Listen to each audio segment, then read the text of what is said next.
میرا نام ہنا ہے اور میں 23 سال کی خبرو لڑکی ہوں۔ آپ کو جو واقعہ سنانے جا رہی ہوں وہ میرے ساتھ بچپن میں پیش آیا، جو ایک سبق بن کر میرے ماضی کا حصہ بن چکا ہے۔ ان دنوں میں 12 سال کی تھی اور سردیوں کی چھٹیوں میں کراچی سے سعدکباد چلی گئی تھی۔ میرے ابو مجھے چھوڑ کر واپس آ گئے کیونکہ انہیں دفتر جانا ہوتا تھا اور میری امی نے گھر کے کام کرنے ہوتے تھے۔ میری خالہ کے 2 بیٹے تھے، بڑے کی عمر 15 سال اور چھوٹا 10 سال کے قریب ہوگا، اور ان کے گھر میں کوئی بھی لڑکی نہیں تھی۔ گھر میں 3 کمرے تھے، ایک میں خالہ اور خالو سوتے تھے، دوسرے کمرے میں ان کے دونوں بیٹوں کے ساتھ میں سوتی تھی، جبکہ تیسرا کمرہ اسٹور روم کے طور پر استعمال کرتے تھے۔ رات کو میری خالہ مجھے اپنے چھوٹے بیٹے کے ساتھ سلاتی تھیں، جبکہ دوسری چارپائی پر خالہ کا بڑا بیٹا سوتا تھا۔ میں اپنے گھر میں تو اکیلی ہی سوتی تھی، لیکن یہاں پر مجبوری میں بستر سہارے کرنا پڑتا تھا۔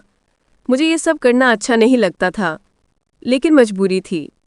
میں خاموشی سے یہ سب برداشت کر رہی تھی۔ خالہ کا کہنا تھا کہ خیر ہے، بچے ہی تو ہیں۔ مجھے دیر تک نیند نہیں آتی تھی۔ چھوٹا بھائی تو لیٹتے سو جاتا، جبکہ دوسرا جو بڑا بیٹا تھا وہ دیر تک کروٹیں بدلتا رہتا۔ شاید اس کو دیر سے سونے کی عادت تھی۔ خیر، 23 دن میں میری دونوں بھائیوں سے اچھی ہو گئی، اور اس بار ہم 12 بجے تک باتیں کرتے رہتے اور پھر سو جاتے۔ وہ ایسی ہی ایک رات تھی جب باتیں کرتے کرتے دونوں بھائی سو گئے، لیکن مجھے ابھی تک نیند نہیں آ رہی تھی کہ کمرے کا دروازہ آستگی سے کھلا اور کوئی دبے پاؤں اندر داخل ہوا۔ میں جان بوجھ کر سوئی بن گئی۔ تھوڑی سی آنکھ کھول کر دیکھا تو اسے پہچان لیا۔ وہ میرا خالو تھا۔ وہ آہستہ آہستہ دبے پاؤں چلتے ہوئے میرے سرہانے آ کر کھڑا ہوا، جس سے میں تھوڑا پریشان ہوئی کہ خالو ایسا کیوں کر رہے ہیں۔ پھر خالو نے میری گال پر ہاتھ پھیرنا شروع کر دیا۔ میں ڈر کے مارے ہل بھی نہ سکی، اور وہ مزید آگے بڑھتا گیا۔ اس نے میرے گلے سے ایک ہاتھ قمیض کے اندر ڈال دیا اور ایک ہاتھ میری کمر پر پھیرنے لگا۔ مجھے بہت عجیب سا لگ رہا تھا، کیونکہ مجھے کچھ پتہ نہیں تھا کہ کیا ہو رہا ہے۔ میں نے زور سے اس کا سینے والا ہاتھ جھٹک دیا تو وہ جلدی سے کمرے سے باہر چلا گیا۔ ساری رات مجھے نیند نہیں آئی تھی اور میں صبح دیر تک سوتی رہی۔ خالہ نے بھی مجھے نہیں جگایا جب میں جا کے خالو کام پر جا چکے تھے۔ اس رات وہ دیر سے گھر آئے اور جلدی سونے چلے گئے۔ شاید ان کے دل میں چوٹ تھا اور میں بھی ان کا سامنا نہیں کرنا چاہتی تھی۔ اگلی رات میں محتاط رہی، لیکن کوئی ایسا واقعہ پیش نہ آیا اور 23 دن گزر گئے۔ اتوار کا دن آیا تو اس دن خالو کو چھٹی تھی اور وہ گھر پر ہی تھے، اور خالہ سے کہنے لگے، ہنا کو گھماتے پھراتے ہیں، کیا سوچے گی؟ خالہ کے پاس گئی تھی اور خالہ نے کراچی کی سیر نہیں کروائی اور کراچی دیکھے بغیر ہی واپس بھیج دیا۔ خالو نے جب یہ کہا تو میرے کان کھڑے ہو گئے اور اس رات والا واقعہ آنکھوں کے سامنے گھوم گیا، لیکن میرے علاوہ کسی دوسرے نے اس کے بات کو گہرائی کو سمجھنے کی کوشش نہیں کی۔ پھر سب کا گھومنے پھرنے کا پروگرام بن گیا اور سارا دن ہم لوگوں نے بہت انجوائے کیا۔ شام کا کھانا بھی باہر کھایا، جس کی وجہ سے کافی تھک گئے تھے، اور رات کو گھر آتے ہی سب کے سب لاتے کر کے سو گئے۔ اس رات تھکن کی وجہ سے میں بھی جلدی سو گئی تھی کہ نہ جانے وہ کون سا پہر تھا جب مجھے لگا کہ کوئی مجھے اپنے باہوں میں اٹھا کر لے جا رہا ہے، لیکن وہ ایک خواب جیسی کیفیت تھی۔ جب میری آنکھ کھلی تو میں نے خود کو نرم بستر کی بجائے ایک لکڑی کے پھٹے پر لیٹا ہوا پایا۔ یہ وہ کمرہ نہیں تھا جہاں میں سوئی تھی۔ کمرے میں 0 بلب روشن تھا اور مجھے اس کی تھوڑی سی روشنی میں خالو نظر آیا، جس کی حالت قابل اعتراض تھی اور جسم پر کپڑے بھی برائے نام تھے۔ میں بہت زیادہ خوفزدہ ہو گئی۔ پتہ نہیں وہ کیسے مجھے بستر سے اٹھا کر یہاں لے آئے تھے۔ شک تو مجھے اس کی نیت پر پہلے ہی تھا، لیکن وہ ایسا کرے گا میں نے سوچا نہیں تھا۔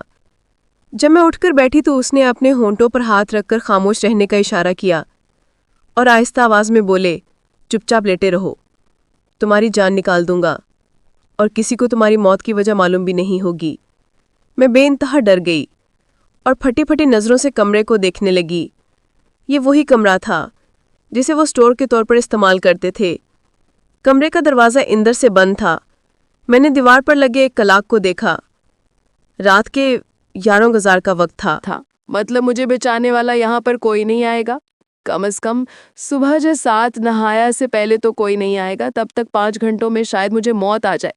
میں نے ہمت کر کے اٹھنے کی کوشش کی تو خالو نے مجھے زور سے پکڑ لیا اور کہا اگر میری بات نہ مانے تو میں تمہارے خالہ سے کہوں گا کہ یہ لڑکی مجھے غلط کام کرنے کے لیے اکساتی ہے۔ اب تو سچ مچ میرے ہوش اڑ گئے اور میرے پاس خالو کی بات ماننے کے علاوہ اور کوئی چارہ نہیں تھا۔ لیکن بات ماننے کا مطلب ہی مجھے کچھ سمجھ آتا تھا کہ میرا انجام بڑا ہوگا۔ میں جان چھڑانے کی ترکیب سوچنے لگی، لیکن خالو بہت جلدی میں تھا۔ وہ مجھے رعایت یا موقع دینے کو تیار نہیں تھا۔ اتنے کم عقل اور بچی تو میں بھی نہ تھی کیا اچانک میرے ذہن میں ایک ترکیب آئی۔ میں نے خالو سے کہا میرا دل گھبرا رہا ہے، مجھے پانی پینے جانے دو، پھر آپ جیسا کہو گے ویسا ہی کروں گی۔ خالو نے جب یہ سنا تو وہ سمجھا میں مان گئی ہوں تو خوشی سے اس کی بانچی کھل گئی۔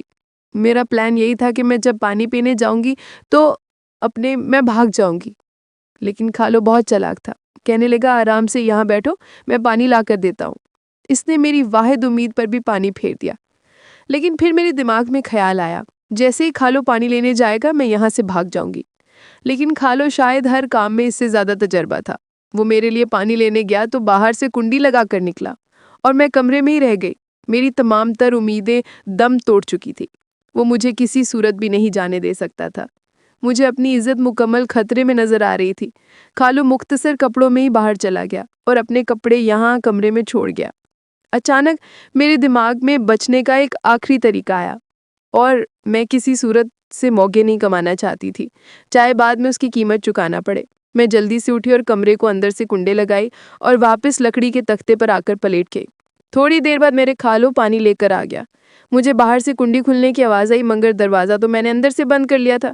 وہ پریشان ہو کر آہستہ آہستہ آواز میں مجھے آوازیں دینے لگا کہ ہوں نا دروازہ کھولو پانی لے لو۔ لیکن اب دروازہ بند ہو گیا تھا کیونکہ اس کے کپڑے اندر پڑے تھے۔ وہ اپنے ہی جال میں پھنس گیا تھا اور میری منتیں کر رہا تھا، بیٹی کہہ رہا تھا، لیکن میں نے اس کی ایک نہ سنی اور وہ تھوڑی دیر میں وہاں سے بھاگ گیا۔ میں صبح تک وہاں لیٹی رہی اور خالہ کے اٹھنے سے پہلے جا کر اپنے کمرے میں لیٹ گئی۔ جب میں اٹھی تو خالو گھر سے غائب تھا۔ وہ کام کا بہانہ کر کے 3 دن تک گھر نہ آیا۔ اسی دوران میری چھٹیاں ختم ہو گئی اور میرے ابو مجھے لینے آ گئے اور پھر میں ان کے ساتھ واپس آ گئی۔ اس کے بعد میں اکیلی کسی بھی رشتہ دار کے گھر نہیں گئی۔ تو آپ کو کہانی اچھی لگی اس کو لائک کیجیے گا اور شیئر کیجیے گا اور چینل کو سبسکرائب کیجیے گا۔ شکریہ۔